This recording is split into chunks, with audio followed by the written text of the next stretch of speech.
Amis ludomaniaques, bonjour et bienvenue dans cette nouvelle règle en vidéo. Aujourd'hui, Through the Ages, l'histoire vous appartient, Nouveaux Horizons. Un jeu de Vladas Vatil édité par Yellow pour 2 à 4 joueurs de 14 ans et plus et des parties de 120 minutes environ. Il s'agit, vous l'aurez bien compris, d'une extension pour le jeu de base Through the Ages qui sera nécessaire pour pouvoir jouer. Comme d'habitude, si cette vidéo vous plaît, n'hésitez pas à liker et surtout à vous abonner à la chaîne. Je vais vous présenter plus en détail le contenu et les règles. Sachez dans un premier temps que pour différencier les cartes de l'extension et celles du jeu de base, il vous faudra chercher ce symbole en étoile qui indique les nouvelles cartes de l'extension ou ce symbole avec un petit plus qui indique les cartes rééquilibrées du jeu de base présentes dans l'extension. Concernant les cartes rééquilibrées, donc vous allez en trouver 19 plus une. Alors sur ces 19, vous aurez 7 leaders, 5 merveilles et 7 cartes de technologie. Au niveau de ces cartes, eh bien, comment il faut faire? C'est assez simple. Pour les 7 leaders et les 5 merveilles, vous allez simplement remplacer la version du jeu de base par la version rééquilibrée. Pour les 7 technologies, c'est plus ou moins pareil. Ça sera pareil pour le fondamentalisme et le communisme. Ça sera pareil pour la République et les sports professionnels, mais à une petite différence, c'est que quand vous allez intégrer les nouvelles cartes République et sport professionnel, eh bien vous allez remplacer forcément 2 cartes du jeu de base qui étaient marquées 4 par 2 qui vont être marquées 3+. Et concernant la théorie militaire, eh bien ça sera un petit peu pareil, puisque elle aussi elle est 3+, mais là il faudra bien faire attention, vu que vous n'en remplacez qu'une, et qu'il y en a 2 dans le jeu de base, il faudra remplacer la théorie militaire qui était marquée 4 par celle qui est marquée 3+, et surtout pas remplacer celle qui n'avait pas de limitation de joueurs. Vous voyez donc que le rééquilibrage se joue aussi sur le nombre de cartes présentes selon le nombre de joueurs à chaque âge. C'est pourquoi, pour vos parties à 3 ou 4 joueurs, il vous faudra rajouter les 6 nouvelles cartes d'action jaune que voilà. Donc il y en a une à l'âge 1, 2 à l'âge 2 et 3 à l'âge 3, comme vous pouvez le voir ici. Et ces changements au niveau du nombre de cartes selon le nombre de joueurs, eh bien, ils vont permettre de jouer en moyenne le même nombre de manches dans toutes les configurations de joueurs, et donc de ne pas avoir un âge 3 trop court. Il me reste à vous parler de la seule carte militaire qui a été rééquilibrée et qui a donc connu un changement. Il s'agit du territoire riche. Pour ce qui est des cartes militaires, le dos des cartes militaires est différent entre celle de la boîte de base et celle de l'extension. Donc je vous explique un petit peu tout ça pour être plus clair. Voilà les 2 territoires riches, le territoire riche qui a été revu et l'ancien de la boîte de base ici. Et quand on les retourne, voilà ce qui se passe. Donc les cartes de l'extension ont un liseré noir, et comme exactement tous les paquets que vous voyez là, et les cartes du jeu de base ont un liseré blanc. Donc c'est pourquoi, si vous voulez intégrer la nouvelle carte territoire riche ici, eh bien la carte rééquilibrée, il vous faudra jouer avec le paquet complet de l'extension en remplacement du paquet du jeu de base. Dans ce paquet complet, il existe 19 nouvelles cartes qui, rappelez-vous, sont distinguables par ce symbole en haut à gauche en étoile. Alors, bien entendu, vous n'êtes pas obligé de les intégrer, mais il est certain que vous allez le faire pour profiter de bien belles nouveautés. Et sur ces 19 cartes, il y en a 16 complètement nouvelles et 3 qui ont été rajoutées pour respecter l'équilibrage entre les âges, soit 6 cartes pour l'âge 1, 6 cartes pour l'âge 2 et 6 cartes pour l'âge 3. Donc dans tous les cas, à moins de ne pas vouloir jouer avec la carte territoire riche rééquilibrée que voilà, eh bien votre paquet militaire pour vos futures parties sera celui de l'extension avec ou sans les 19 nouvelles cartes. Et concernant les nouvelles cartes, eh bien, il est grand temps de vous parler des nouveaux leaders et des nouvelles merveilles. Alors, il y en a autant que dans le jeu de base, soit les 24 nouveaux leaders que vous voyez là, 6 leaders par âge,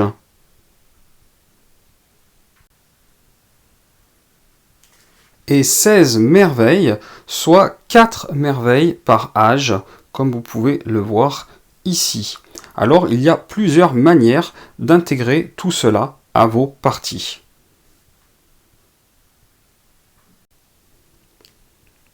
La manière la plus simple, eh bien, c'est le mode extension totale, qui consiste à remplacer l'intégralité des cartes leaders et des cartes merveilles du jeu de base par celle de l'extension, en prenant soin de les trier selon l'âge. La deuxième manière de faire, c'est d'opter pour le mode tirage secret. Dans ce cas-là, vous mélangez entre elles les cartes leaders et merveilles du jeu de base et de l'extension, en prenant soin de les trier selon leur âge. Donc dans mon exemple, par exemple, extension et base A, pour les leaders, je les prends ensemble et je les mélange. Je fais la même chose pour l'âge 1, et je ferai la même chose pour l'âge 2 et pour l'âge 3. Pour les merveilles, c'est la même chose. Je prends mes cartes de l'âge A, je prends mes cartes de l'âge 1, je mélange tout ça, et je ferai la même chose pour l'âge 2 et pour l'âge 3. À ce moment-là, eh bien, je vais tirer un nombre de cartes de chaque âge correspondant à un certain nombre de joueurs. Si je joue à 2 joueurs, je tirerai 6 leaders par âge et 4 merveilles par âge. Si je joue à 3 ou 4 joueurs, je tirerai 7 leaders par âge et 5 merveilles par âge. Donc, par exemple, pour une partie à 3 ou 4 joueurs, 1, 2, 3, 4, 5, 6, 7, ces 7-là, on jouera avec dans la partie, ceux-là sont retirés. Pour les merveilles, eh bien, toujours à 3 ou 4 joueurs, 1, 2, 3, 4 et 5, celles-là on joue avec, celles-là sont retirées de la partie. Les merveilles et les leaders avec lesquels vous jouez, vous les intégrez dans le paquet civil de l'ère correspondante, donc là l'Antiquité, et vous mélangez bien entendu, et vous faites ça avec chaque âge. C'est tout simple et ça fonctionne très bien et vous le voyez encore, on s'adapte, on rajoute un petit peu de cartes à 3 ou 4 joueurs. Reste enfin le mode tirage public pour les joueurs avertis. Dans ce mode, on prépare un nombre de cartes alias pour les âges 1 à 3 selon le nombre de joueurs. Alors les cartes alias, eh bien, ce sont les cartes que vous voyez là. Il en existe pour l'âge 1, elles sont alignées en bas. Pour l'âge 2, et pour l'âge 3, bien entendu, et vous voyez, ce sont des cartes complètement génériques et simplement numérotées. Donc, ces cartes-là, eh bien, vous en mettrez 7 pour les leaders et 5 pour les merveilles dans une partie à 3-4 joueurs. Et pour une partie à 2 joueurs, vous mettrez seulement de 1 à 6 et de 1 à 4. Vous avez un nouveau plateau leader et un nouveau plateau merveille que vous allez rajouter comme ça. Et ce plateau, eh bien, pour 3-4 joueurs, il y a 7 et 5, et pour 2 joueurs, eh bien, ça va jusqu'à 6 seulement derrière ici, et jusqu'à 4 seulement derrière ici, donc il faudra mettre les plateaux du bon côté selon le nombre de joueurs que vous avez dans votre partie. Vous prenez donc ces cartes, hop, on va toutes les prendre, vous les mélangez, et vous les intégrez à votre paquet de l'âge 1. Donc là, il y a un gros mélange à faire. On va mélanger tout ça et on les intègre comme ça au paquet de l'âge 1. Et on va faire pareil avec évidemment les cartes alias H2 et les cartes alias H3 qu'on va intégrer au paquet des âges correspondants. Comme pour le tirage secret, on mélange tous les leaders et merveilles, inclus et dans la boîte de base et dans l'extension. Et on en tire face cachée le bon nombre correspondant au bon nombre de joueurs. Pour l'Antiquité, on mélange ces cartes-là eh bien, dans les cartes de l'Antiquité. Pour l'âge 1, 2 et 3, on a déjà mélangé les fameuses cartes alias dedans, donc on ne mélange pas les cartes qu'on vient de récupérer. Au lieu de ça, ce que l'on va faire, c'est que l'on va étaler les cartes leader et les cartes merveilles de l'âge 1 sur les plateaux, les nouveaux plateaux correspondants, pour qu'ils soient comme ça visibles de tous. Et concernant les âges, eh bien 2 et 3, ce que l'on va faire, c'est qu'on va rendre disponible tout simplement, face visible, en une pile de pioche, les paquets correspondants. Voilà, comme ça. Donc, les paquets correspondants, eh bien, ces paquets-là, tout joueur peut aller consulter ce qu'il y a à l'intérieur à tout moment. Et concernant l'âge 1, ils sont déjà ici visibles. L'âge A va pouvoir démarrer normalement. Donc, on va étaler les premières cartes pour l'âge A. Et une fois que ça sera fait, il faut savoir que les cartes restantes dans l'âge A pourront, si un joueur le désire, être consultées pour voir qu'est-ce qui reste dedans finalement comme merveille et comme leader. Et si un joueur consulte les cartes de la pioche de l'âge A, la pioche doit être remélangée bien entendu, puisqu'on ne peut jamais savoir quelles cartes vont arriver dans quel ordre. Au fur et à mesure que les joueurs vont se servir dans les cartes de l'âge A, on va évidemment les décaler, on va re-remplir une dernière fois la rangée avec l'âge A, ce que je ne vais pas faire ici, pour gagner du temps dans mon explication. Et au bout d'un moment, évidemment, on va commencer l'âge 1. Donc on va évidemment mettre les cartes de l'âge 1 à disposition et compléter la rangée avec des cartes de l'âge 1. Et donc ce qui va se passer, c'est qu'à chaque fois qu'une carte alias va apparaître, comme ici, leader de l'âge 1 numéro 4, on va remplacer cette carte par le leader correspondant avec le bon numéro en dessous. Donc ici, ça serait celui-ci. Et on va continuer comme ça, voilà, leader numéro 2. Donc on va remplacer par celui-ci, le numéro 2, et on va continuer comme ça. Hop, merveille numéro 3, ça sera la merveille numéro 3. Voilà, donc vous avez compris, cette mécanique de tirage public va vous permettre d'anticiper en sachant exactement quels leaders et quelles merveilles sont déjà tombés et disponibles et quels leaders et quelles merveilles vont arriver, que ce soit à cet âge ou aux âges suivants, puisque vous avez le droit de consulter les piles qui sont disponibles. Vous l'avez compris, quand l'âge 1 sera terminé, l'ensemble des cartes qui seront là auront été mises sur la rangée, puisque les cartes alias différentes seront apparues au fur et à mesure et on aura fait les remplacements.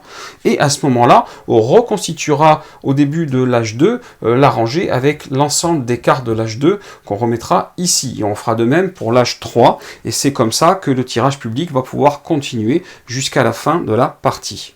Il est possible de faire des variantes des différents modes de jeu que je viens de vous expliquer, comme par exemple faire un mode tirage public comme je viens de vous le montrer, mais en ne dévoilant les leaders et les merveilles que quand leur âge arrive.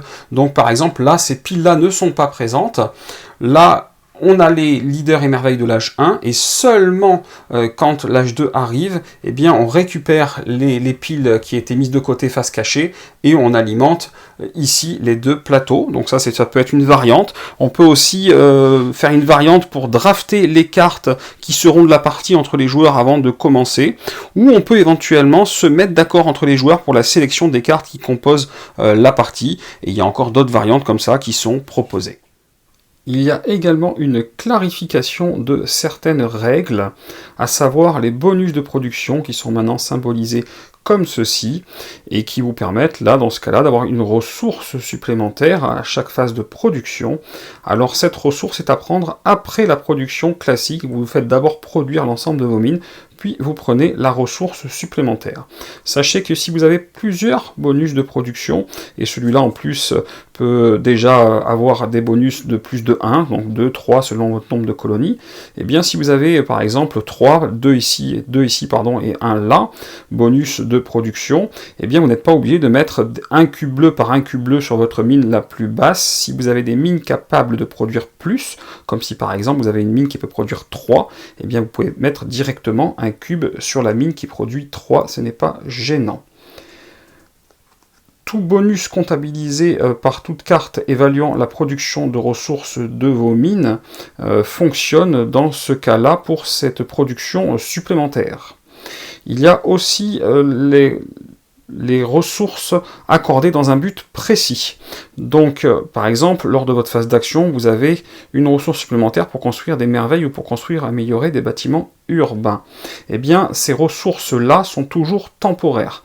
Elles ne sont jamais représentées par des cubes bleus, on les compte dans sa tête, et si on réalise l'action correspondante, on dépense toujours ces ressources en premier jusqu'à épuisement. Et enfin, si elles restent inutilisées à la fin d'un tour, comme là par exemple, si je n'ai pas construit de merveilles ou construit ou amélioré de bâtiments urbains, si elles restent inutilisées à la fin d'un tour, elles elles sont perdues. Donc je n'aurai pas deux ressources de ce type-là au prochain tour, mais toujours qu'une seule dans tous les cas. Enfin, vous trouverez en annexe, et un annexe de plusieurs pages, comme vous pouvez le voir ici, eh bien une explication détaillée des nombreuses cartes contenues dans le jeu, et ça vous sera très utile pour éviter tout problème d'interprétation ou toute incompréhension. Voilà, vous savez tout ou presque sur cette extension de Through the Edges Nouveaux Horizons. Je peux d'ores et déjà vous dire que c'est du très très bon, qui devrait renouveler vos parties et décupler votre plaisir ludique. Comme d'habitude, si cette vidéo vous a plu, n'hésitez pas à liker un petit pouce vers le haut, ça fait toujours plaisir, et à cliquer en bas à gauche pour vous abonner à la chaîne. Et chers amis ludomaniaques, je vous dis à très bientôt pour une prochaine vidéo.